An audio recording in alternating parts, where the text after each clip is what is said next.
Si j'étais en charge d'un programme de réduction des gaz à effet de serre dans une ville comme celle de Marseille, je commencerais déjà par privilégier les transports en commun, c'est-à-dire de mettre partout le plus possible des transports en commun qui soient faciles, efficaces, pour que la population ait envie de les utiliser.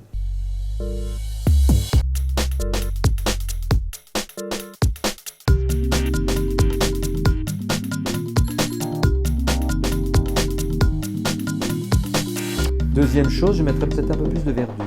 La ville de La Havane, à l'heure actuelle, ayant mis tous ces parcs ou tous ces espaces naturels en jardin potager, produit plus qu'elle ne consomme de légumes et fruits par an, c'est-à-dire que la ville de La Havane produit actuellement 600 000 tonnes de fruits et légumes par an. La ville, dans les jardins potagers de la ville.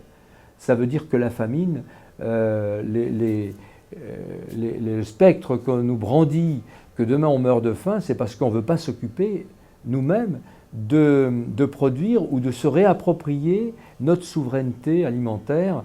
Et même dans une ville, il y a des espaces qui peuvent être utilisés intelligemment et qui d'ailleurs en même temps permettraient de capter les excédents de gaz à effet de serre. Donc plus de végétation, plus de matériaux doux.